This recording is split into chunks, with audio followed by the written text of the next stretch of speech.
T'es-tu déjà demandé pourquoi certaines personnes semblent prospérer, même en partant de rien, alors que d'autres passent leur vie à lutter sans jamais avancer? La réponse ne réside pas seulement dans l'argent, mais dans l'esprit. Car la pauvreté n'est pas seulement un manque de ressources, c'est un manque de direction, de discipline et de vision. Elle naît à l'intérieur, silencieusement, dans les petites croyances que tu répètes chaque jour. Ce ne sont pas la crise, le gouvernement ou ton diplôme qui déterminent ton avenir, mais la manière dont tu penses, décides et agis jour après jour. La vraie richesse ne commence pas dans le portefeuille, elle commence dans l'esprit. Chaque habitude que tu conserves construit ou détruit le lendemain que tu vivras. Si aujourd'hui tu traverses des difficultés financières, ce n'est pas parce que tu es né pour échouer, mais parce que tu n'as pas encore brisé les schémas qui te maintiennent limité. Et voici la bonne nouvelle, il n'est jamais trop tard. Il suffit d'une décision ferme pour changer la donne. La discipline, l'apprentissage continu et l'action ciblée écrasent n'importe quel cycle de rareté.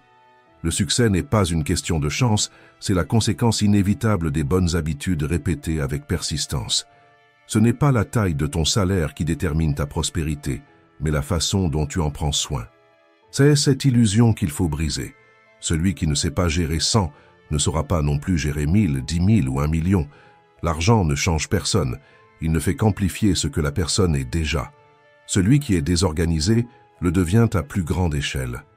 Mais celui qui est discipliné, déterminé et conscient multiplie sa prospérité à chaque nouvelle étape. Comme l'enseignaient déjà les stoïciens, la liberté véritable ne naît que lorsque tu domines tes impulsions, que tu vois la réalité sans illusion et que tu prends des décisions fermes. C'est exactement ce que tu vas apprendre ici. Les habitudes qui maintiennent n'importe qui prisonnier de la pauvreté et comment les arracher de ta vie une bonne fois pour toutes. Si ce thème résonne déjà en toi, écris dans les commentaires. Aujourd'hui, je choisis de prospérer. Car tout changement commence par une décision, et la tienne peut se prendre maintenant. Avant de commencer, laisse un like et abonne-toi à la chaîne, ainsi ce contenu atteindra davantage de personnes. Maintenant, commençons. Habitude 1. Penser que la grandeur n'est pas faite pour toi. As-tu déjà eu cette sensation, en regardant par la fenêtre, de te demander si tu es né pour quelque chose de plus grand? Dehors, le monde avance. Les gens grandissent, les opportunités apparaissent. Mais à l'intérieur, quelque chose te retient, comme s'il existait une limite invisible entre ce que tu as et ce que tu crois mériter. Cette limite est subtile, presque imperceptible, mais c'est elle qui maintient des millions de personnes prisonnières du même cycle, vivant toujours en dessous de leur propre potentiel. Penser petit n'est pas un choix conscient, c'est une habitude héritée. Le reflet de tout ce qu'on nous a répété depuis l'enfance. Tout le monde ne peut pas réussir. Mieux vaut ne pas prendre de risques. Contente-toi de ce que tu as. Et quand ces phrases se répètent pendant des années, elles deviennent des vérités dans ton esprit. Tu cesses d'essayer, non pas parce que tu ne crois plus en tes rêves, mais parce que tu crois qu'ils ne sont pas faits pour toi. Certaines personnes passent toute leur vie avec la porte ouverte, mais restent dans la cage. Non pas par manque de force, mais par manque de vision. Penser petit, c'est comme vivre dans une maison sans fenêtre. Tu sens qu'il existe un monde dehors, mais tu préfères ne pas regarder, pour ne pas te souvenir de ce que tu perds. La pauvreté ne commence pas dans le portefeuille, elle commence quand tu cesses d'imaginer quelque chose de plus grand. Et le pire, c'est que ce genre de prison est confortable. Personne ne te juge, personne ne te défie, personne ne te pousse à changer. Mais personne ne grandit non plus dans cet endroit. Pense à une personne qui passe des années à se plaindre de la vie, du travail, des factures. Elle croit que le problème vient du gouvernement, du patron, du salaire. Mais la vérité est plus profonde. Sa vie est petite, parce que sa vision est petite. Tant que la pensée reste limitée, tout ce qui l'entoure le restera aussi. Les stoïciens le savaient. Marc Aurèle disait « L'âme prend la couleur de ses pensées. Si tu penses petit, tu rétrécis. Si tu penses grand, tu t'élargis. Ton esprit est l'espace où ta vie se déroule. Et si cet espace est étroit, rien ne peut y fleurir. Penser grand est le premier acte de liberté. C'est le moment où tu cesses d'accepter le monde tel qu'il est et commences à le modeler tel qu'il peut devenir. Pense à un enfant qui grandit en voyant son père échouer, abandonner ses propres rêves et se résigner. Cet enfant peut croire que son destin sera le même, que le scénario de la vie est déjà écrit. Mais il suffit d'une seule décision pour changer l'histoire. Il suffit qu'il imagine quelque chose de plus grand. Parce que le changement commence dans la pensée et non dans les circonstances. L'esprit cherche la cohérence.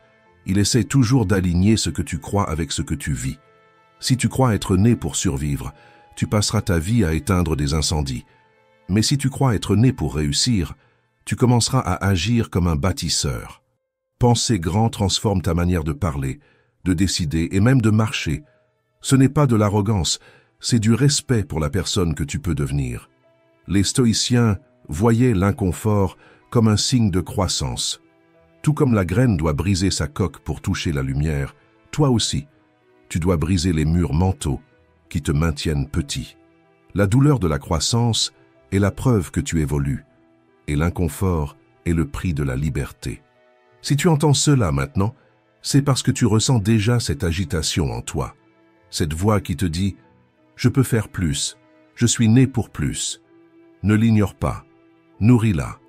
Entoure-toi de ceux qui pensent grand, de ceux qui t'inspirent à agir, pas de ceux qui t'apprennent à abandonner. Éloigne-toi des conversations qui rétrécissent ton monde, des gens qui se moquent de ceux qui rêvent. La vie est généreuse envers ceux qui refusent de vivre petit. Maintenant, fais quelque chose de symbolique. Prends une feuille et écris 3 grands objectifs. Ceux qui te font peur, ceux qui te semblent lointains, ceux qui te font douter. Peu importe si tu ne sais pas par où commencer. Parce que le premier pas vers la richesse, c'est d'imaginer et le premier acte de courage, c'est de te permettre de vouloir plus. Quand tu t'engages dans quelque chose de grand, ton esprit s'élargit. Et quand ton esprit s'élargit, rien ne peut revenir à sa taille d'avant. Souviens-toi, la pauvreté est un manque de vision, la richesse, une clarté de but. Ta vie ne grandit que jusqu'à la limite de ce que tu crois possible. Et chaque fois que tu rêves plus haut, tu prouves que ton passé ne définit pas celui que tu deviendras. Écris dans les commentaires « Ma façon de penser ne sera plus jamais la même ». C'est ta déclaration de rupture, l'instant où tu cesses de te voir petit et commences à avancer comme quelqu'un né pour la grandeur. Habitude 2. Remettre l'essentiel à plus tard. As-tu déjà vécu ce moment où tu te réveilles décidé à changer, mais la journée passe et rien ne se passe? Tu prévois de commencer ton projet, de prendre soin de ta santé, d'organiser tes finances, mais quelque chose s'interpose toujours. La fatigue, la peur, la distraction. Au fond de toi, tu sens que tu pourrais être bien plus loin, mais une force invisible te tire en arrière. Cette force a un nom, la procrastination. La procrastination est un voleur silencieux. Elle ne se contente pas de retarder les tâches, elle vole ta clarté, épuise ton énergie et détruit peu à peu ta confiance. Elle te persuade que tu attends le bon moment, alors qu'en réalité tu fuis l'effort, le risque et l'inconfort qui accompagnent la croissance. C'est l'auto-illusion déguisée en prudence. Tu crois être aux commandes, mais tu remets en fait la direction de ta vie à la peur. Chaque décision repoussée te vole du temps, de l'énergie et des opportunités. Tu dis « Demain, je commence ». Mais ce demain n'arrive jamais, et pendant que tu attends, la vie, elle, n'attend pas avec toi. Les dettes s'accumulent, les rêves se refroidissent, et la frustration grandit en silence. Procrastiner, c'est comme être assis dans une voiture, moteur allumé. Le bruit donne l'illusion du mouvement, mais tu restes au même endroit. Tu t'occupes, mais tu n'avances pas. Tu as l'impression de faire quelque chose, mais rien ne change vraiment. Et plus le temps passe, plus il devient difficile de sortir de cette inertie. La vérité est simple et dure. Tu n'as pas besoin de motivation pour agir, c'est l'action qui crée la motivation. L'énergie vient après le premier pas avant. Quand tu bouges, même fatigué, quelque chose en toi s'éveille. La confiance grandit, la peur diminue, et le corps commence à répondre avec plus de force. Celui qui attend d'être prêt ne commence jamais, car la préparation n'est pas une condition, c'est une conséquence. Cela exige d'abandonner le fantasme de la perfection. Il n'existe pas de condition parfaite, il existe une décision. Et c'est cela qui sépare ceux qui avancent de ceux qui stagnent. Les premiers décident vite, corrigent ton chemin et continuent d'avancer. Les autres restent paralysés, attendant des garanties qui ne viendront jamais. Pense à toutes les occasions que tu as déjà perdues parce que tu as repoussé. Des projets qui ne sont jamais nés, des conversations que tu as évitées, des rêves restés sur le papier. La procrastination te fait croire qu'il est trop tôt, mais un jour tu réalises qu'il est devenu trop tard. Comme l'a dit Sénèque, pendant que nous remettons les choses à plus tard, la vie passe. Et c'est bien ce qu'elle fait. Elle vole ta vie un jour après l'autre, jusqu'à ce qu'une année s'écoule et que rien n'ait changé. Mais il existe un antidote, la décision. La procrastination se nourrit de la peur, et la décision la détruit. Quand tu décides, même avec peur, la peur perd sa force. Quand tu agis, même sans motivation, la motivation apparaît. L'action est le remède qui guérit le doute. À partir d'aujourd'hui, exerce le pouvoir de la décision. Commence petit, mais commence. Choisis quelque chose que tu repousses depuis longtemps et fais-le aujourd'hui, pas demain, pas quand tu auras le temps, mais maintenant. Chaque petite décision envoie un signal à ton esprit. Je ne suis plus prisonnier de la peur. Je suis quelqu'un qui agit. Et c'est ainsi, pas à pas, que tu reconstruis ta discipline, ta confiance en toi et ta liberté. La procrastination te garde pauvre parce qu'elle te retient au même point. La décision, même imparfaite, t'enrichit parce qu'elle ouvre des portes que tu n'aurais jamais vues si tu étais resté dans l'attente. Et quand tu comprends cela, le futur cesse d'être un lieu lointain. Il commence ici, dans le choix que tu fais aujourd'hui. Écris dans les commentaires « Aujourd'hui, je décide d'agir ». C'est ta déclaration de force, parce que le secret n'est pas d'attendre le bon moment, c'est de transformer le moment présent en point de bascule de ta vie. Habitude 3. Dépenser plus que ce que tu gagnes. As-tu déjà eu cette impression que l'argent disparaît sans laisser de traces? Le salaire vient à peine d'arriver et soudain il s'est déjà envolé en mensualités, en factures, en petits achats qui semblaient inoffensifs. À la fin du mois, ce même poids revient accompagné de la même question. Où est passé tout cet argent? C'est comme si tu travaillais tout le mois uniquement pour tenter d'attraper quelque chose qui glisse sans cesse entre tes doigts. C'est un cycle silencieux que beaucoup ont appris à répéter sans s'en rendre compte. Depuis l'enfance, on nous a appris à consommer, pas à construire, à montrer, pas à économiser, à chercher le confort immédiat, même si cela coûte la liberté de demain. Et avec le temps, cette précipitation vers le plaisir devient une prison. Vivre à la limite paraît normal, tout le monde le fait, tout le monde paie en plusieurs fois, tout le monde a des dettes. Mais il suffit d'un imprévu pour que tout s'effondre. Et ce n'est pas un manque de chance, c'est un manque de structure. Car ce qui détruit une vie, ce n'est pas une grande perte, mais l'accumulation de petites négligences que personne ne remarque. Mais calme-toi, ce n'est pas ta faute d'avoir cru que c'était le bon chemin. On nous a conditionnés à dépenser pour apaiser la fatigue, pour récompenser l'effort, pour combler le vide. Mais ce soulagement a un prix. Chaque achat impulsif est comme un petit poids invisible que tu portes. Au début, cela semble léger, mais avec le temps, ce poids grandit jusqu'à t'empêcher d'avancer. Derrière ce comportement se cache quelque chose de plus profond, la mentalité de l'immédiat. Le désir de ressentir quelque chose de bon maintenant, même si le prix en est l'angoisse plus tard. Beaucoup ont grandi en entendant des phrases comme « l'argent ne pousse pas sur les arbres » ou « les riches sont malhonnêtes ». Ces idées s'enracinent dans l'inconscient et façonnent une relation de peur, de culpabilité et de manque avec l'argent. Tu finis par croire qu'il est rare, dangereux, ou simplement qu'il n'est pas fait pour toi. Mais l'argent n'est pas le méchant, le problème réside dans la manière dont tu le perçois. La bonne nouvelle, c'est que tout ce qui a été appris peut être désappris. Et le premier pas est simple, mais puissant. Regardez honnêtement où ton argent s'en va. Note chaque dépense, même les plus petites. Observe pendant 30 jours, sans excuse, sans te mentir à toi-même. Tu commenceras à voir des schémas, de petites fuites, des achats automatiques, des dépenses qui n'apportent aucune valeur, seulement de la distraction. Ce n'est pas à cause du café ou de l'abonnement peu coûteux, mais à cause du modèle qu'il représente. Pense comme un ingénieur surveillant un chantier. Si chaque jour un sac de ciment disparaît, le projet ne s'écroule pas aujourd'hui. Mais bientôt, les murs commenceront à se fissurer. La vie financière est la même chose. Chaque dépense négligée est un matériau qui disparaît. Et ce qui semble minime un jour peut faire la différence entre la sécurité et le chaos à la fin de l'année. Cette conscience est le début du changement. Changer, ce n'est pas se priver, c'est choisir ce qui construit au lieu de ce qui consume.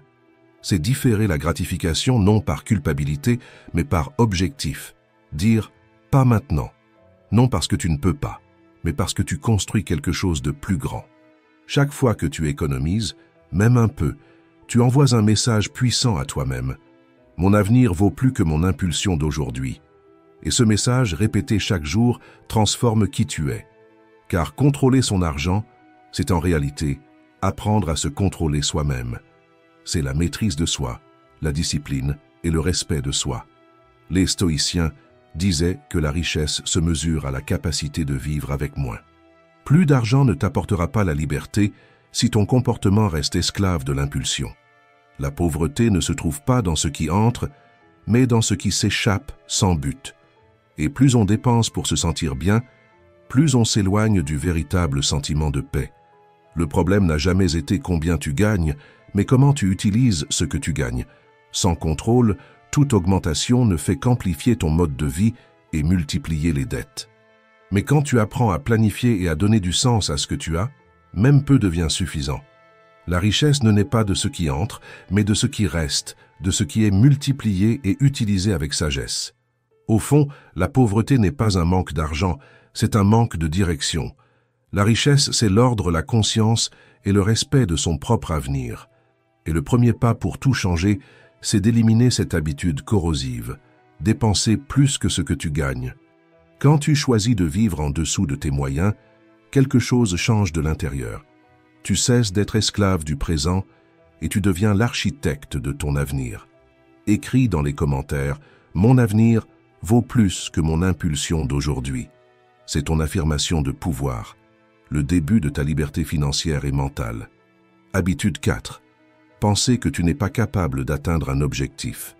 Imagine te réveiller chaque matin avec la sensation de toujours courir, mais sans savoir vers où. Tu travailles, tu fais des efforts, tu paies des factures, tu affrontes des défis, mais au fond, tu sens que tu fais seulement survivre. C'est comme ramer en pleine mer sans savoir quelle direction suivre. Tu bouges, oui, mais l'horizon ne change jamais. Et un jour, tu comprends que le problème n'est pas le manque d'efforts, mais le manque de destination. Vivre sans objectif, c'est comme monter dans un bateau sans gouvernail et laisser les vagues décider de ton chemin. La marée te pousse, le temps passe, et la vie emporte ce qui aurait pu être ton but. Tu t'occupes, mais tu ne construis rien. Tu te fatigues, mais tu n'avances pas. Et le plus dangereux, c'est que ce genre de vie paraît normal, parce que tout le monde autour avance au même rythme, vivant beaucoup, mais n'allant nulle part. Peu importe combien tu travailles dur ou combien tu es talentueux, sans objectif clair, ton énergie se disperse et ton effort devient seulement de la fatigue.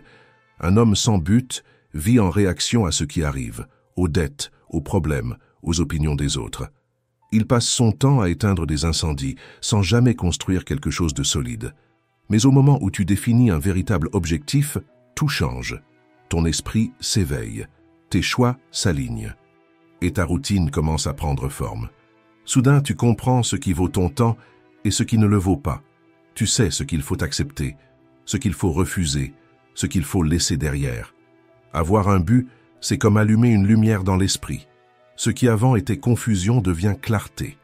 Mais voici le point crucial. Nous ne parlons pas de désirs vagues, comme « je veux être riche » ou « je veux une vie meilleure ». Un objectif réel et concret. Il a un chiffre, un délai, un sens. Il te met au défi, il te dérange, il te pousse hors de ta zone de confort. Et c'est justement cet inconfort qui te fait grandir. Parce qu'il n'y a pas d'évolution sans tension. Le papillon ne gagne ses ailes que parce que le cocon le serre. Un homme sans but est comme une maison sans plan. Tout convient, toute peur s'installe, toute excuse se justifie. Mais un homme avec des objectifs est différent. Il se lève avec un sens, affronte les chutes avec plus de résilience et porte une énergie que le monde ressent. Celui qui a une direction dégage de la force, parce que chaque mouvement a une raison d'être. Les stoïciens l'avaient compris depuis des siècles. Sénèque disait « Aucun vent n'est favorable à celui qui ne sait pas où il veut aller ». Et c'est vrai, sans clarté, même les opportunités se perdent. Mais quand tu sais ce que tu veux, même les obstacles deviennent des marches. La vie semble conspirer en faveur de celui qui avance avec intention. N'attends pas que la vie décide pour toi. Prends une feuille, et écris ce que tu veux vraiment accomplir. Combien veux-tu gagner? En combien de temps? Que feras-tu chaque jour pour y arriver? Ces questions simples construisent la carte de ta transformation. Lis ces objectifs chaque matin avant de regarder ton téléphone. Ferme les yeux et visualise le but déjà atteint. Ressens la fierté, la sérénité et la gratitude d'y être arrivé. Cette pratique rallume le feu les jours où la motivation faiblit et transforme le rêve en direction. Souviens-toi, les hommes sans objectif vivent à la dérive. Les hommes avec des objectifs construisent leur destin. Ta vie ne peut pas être un accident, elle doit être un chef-d'œuvre. Et tout chef-d'œuvre commence par une décision claire, celle d'arrêter de réagir et de commencer à créer. Écris dans les commentaires « Je choisis d'avoir une direction ». C'est ta déclaration de focus, le moment où tu cesses de suivre le vent et commences à naviguer avec un but. Habitude 5. Être mu par l'émotion. Imaginez-vous face à une décision importante, un investissement, une conversation délicate, une opportunité qui semble ne pas revenir. Le cœur s'accélère, l'esprit se trouble, et la volonté d'agir vite crie plus fort que la raison. C'est à cet instant que beaucoup se trompent de chemin, parce qu'ils se laissent guider par l'émotion.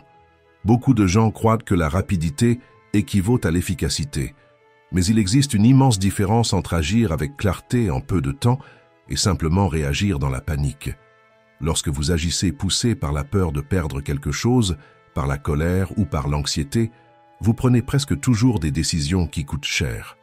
Que ce soit dans une opportunité financière, une dispute familiale, au travail ou dans toute autre relation, la précipitation aveugle vous pousse vers des choix qui deviennent ensuite des regrets. Le désespoir est comme un feu incontrôlé. Il semble apporter une chaleur immédiate, mais ne laisse que descendre. Ceux qui vivent dans ce cycle ne construisent jamais rien de solide, parce qu'ils réagissent toujours, sans jamais créer.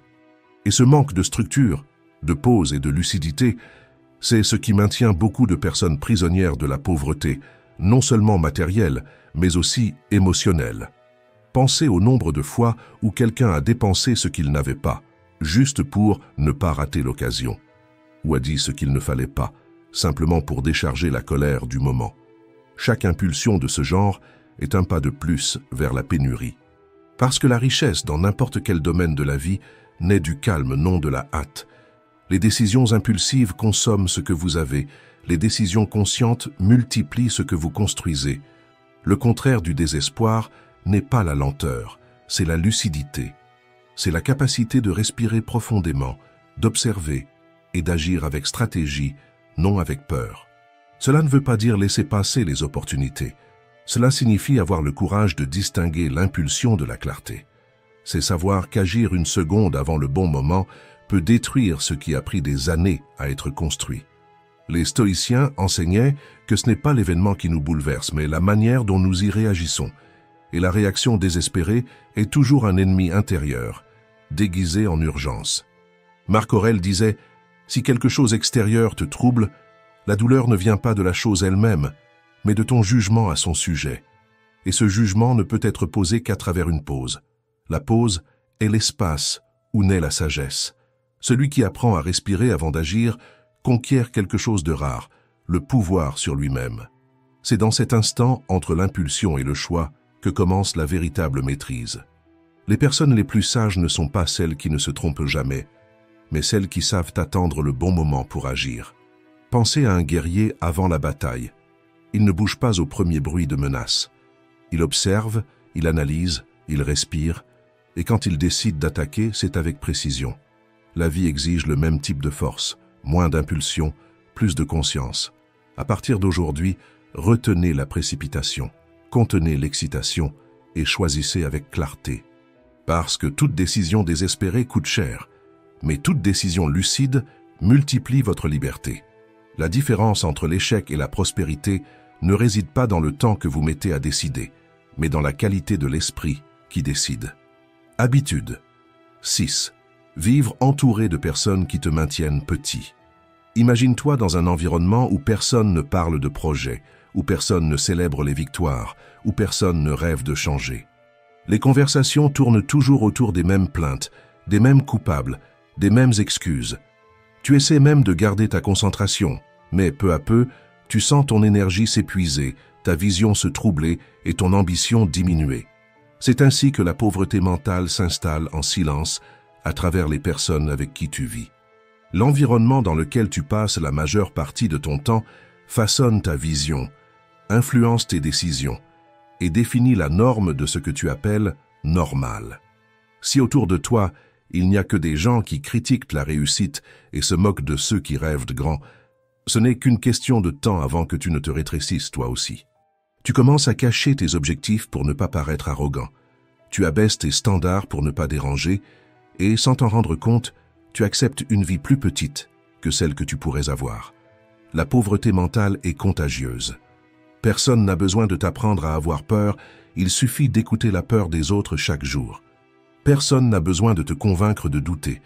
Il suffit de fréquenter ceux qui justifient leur stagnation en accusant le gouvernement, le système ou la chance. Cette coexistence constante anesthésie ton ambition et vole ta clarté. Sénèque l'avait déjà averti.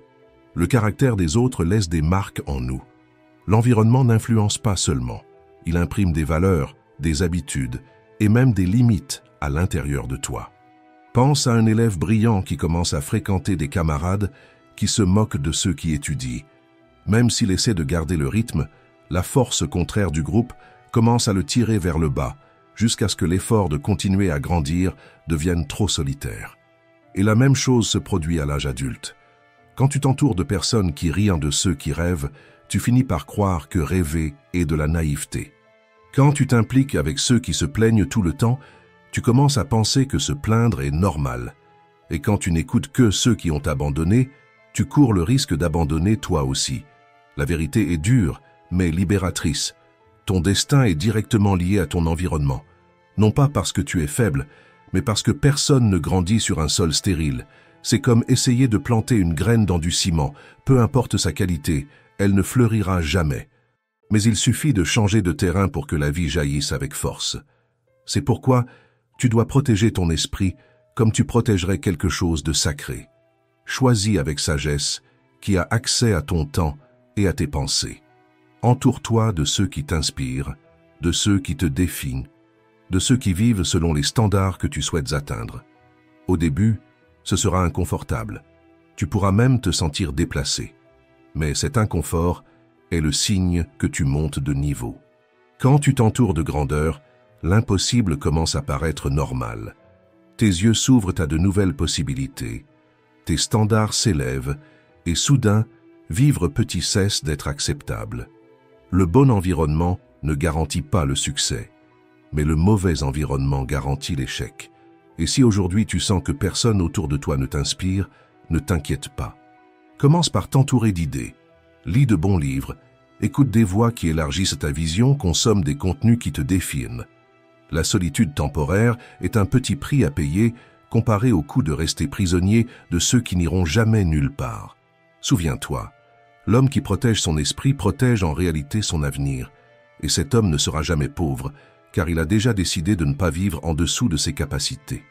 Écris dans les commentaires « Je choisis de grandir même seul ». C'est ta déclaration d'indépendance, le moment où tu cesses de te rétrécir pour t'adapter à des environnements petits et où tu commences à vivre à la hauteur de ta grandeur. Habitude 7. Se fermer à l'apprentissage. Imagine une plante oubliée dans un coin de la maison. De l'extérieur, elle semble encore vivante, mais ses feuilles commencent déjà à perdre leur éclat et le vert devient pâle. Jour après jour, sans eau ni soin, elle se dessèche en silence, jusqu'à ne plus avoir la force de fleurir. C'est exactement ce qui arrive à l'esprit de celui qui cesse d'apprendre. Dans un monde qui change à une vitesse fulgurante, celui qui n'évolue pas régresse. Et ce n'est pas la faute du destin, mais celle de la désuétude. L'ignorance est une forme de pauvreté silencieuse. Elle ne te détruit pas d'un coup, mais te ronge, t'affaiblit et te laisse derrière pendant que le monde avance. Chercher la connaissance n'est pas de la vanité, c'est une question de survie. C'est regarder sa propre vie et se demander quelle compétence me rapprocherait davantage de la vie que je veux. Quelle ignorance me coûte cher aujourd'hui? Là où il manque de l'apprentissage, les mauvaises décisions se multiplient et les mauvaises décisions ont des intérêts élevés. Pense à un travailleur qui passe 20 ans dans la même fonction, répétant le même geste, la même pensée, la même routine. Au début, cela ressemble à de la stabilité. Mais le monde change, de nouvelles technologies apparaissent, et soudain il découvre qu'il est resté coincé dans le temps, sans option, sans préparation, sans valeur sur le marché. C'est le terrain fertile de la pauvreté. Cesser de grandir alors que tout autour évolue. À l'inverse, celui qui s'ouvre à l'apprentissage ne reste jamais prisonnier. Imagine quelqu'un qui étudie, qui s'adapte, qui cherche à acquérir de nouvelles compétences chaque année. Pendant que certains se plaignent des changements, lui grandit avec eux parce qu'il comprend que dans chaque nouvelle compétence, il y a une nouvelle porte d'opportunité. La pauvreté naît rarement du manque de ressources, elle naît presque toujours du manque de compétences. Vendre, communiquer, économiser, investir, négocier, organiser, tout cela s'apprend. Ce qui te sépare de ces compétences, ce n'est ni l'âge ni la chance, c'est l'habitude d'éteindre ta curiosité et d'allumer la distraction. L'esprit qui ne cherche pas à s'élargir se rétrécit. Fais de l'apprentissage une discipline, pas une exception. Commence petit. 15 minutes de lecture par jour, mais choisis des livres qui défient ce que tu crois, qui exposent tes propres limites. Ensuite, transforme les moments morts en alliés. Écoute un audio formateur dans les embouteillages, pendant le ménage, pendant l'entraînement. Ainsi, le temps qui avant était dépensé devient investi. Définis aussi un objectif plus grand. Apprendre une nouvelle compétence chaque trimestre. Tu n'as pas besoin de tout maîtriser, il suffit de faire le premier pas et de te prouver que tu es capable d'évoluer continuellement. Et termine chaque jour par une question simple mais puissante. Qu'ai-je appris aujourd'hui que je peux appliquer demain? Cette question maintient l'esprit éveillé et crée un cycle infini de croissance. Les stoïciens appelèrent cela la prohairesis, la capacité de diriger son propre esprit. Marc Aurèle écrivait « Ce que l'âme apprend, elle le devient ». Celui qui décide d'apprendre chaque jour décide de devenir plus fort, plus libre et plus préparé. La curiosité est la flamme qui transforme la peur de se tromper en désir de découvrir. Tu recommences à grandir seulement quand tu retrouves le courage de poser des questions, de tester, de risquer de paraître débutant à nouveau. Celui qui ne se trompe jamais n'apprend jamais. Celui qui n'apprend pas répète. Et celui qui répète reste coincé au même point année après année. Plus que l'argent, l'apprentissage apporte quelque chose que l'argent ne peut acheter, la confiance en soi. Chaque nouvelle compétence élève ta présence, ta clarté et ta valeur. Tu commences à être remarqué non pas pour ce que tu possèdes, mais pour ce que tu es devenu. Apprendre est la manière la plus directe de devenir quelqu'un d'impossible à ignorer. L'ignorance coûte cher, elle prend du temps, de l'énergie et des années. Apprendre rend le contrôle. C'est la clé qui transforme l'effort perdu en progrès réel. Si tu veux une vie plus riche, commence par enrichir ton esprit. Parce que tout ce qui grandit en toi finit inévitablement par grandir aussi autour de toi. Écris dans les commentaires « Je choisis de continuer à apprendre ». C'est ta déclaration de croissance, ton engagement à ne plus jamais laisser ton esprit se dessécher par manque de curiosité. Si cette vidéo t'a aidé à voir la vie sous un nouvel angle, laisse un j'aime, partage-la et abonne-toi à la chaîne. Et n'oublie jamais, le temps ne revient pas, mais la manière dont tu l'utilises peut transformer complètement ta vie. Merci d'avoir regardé.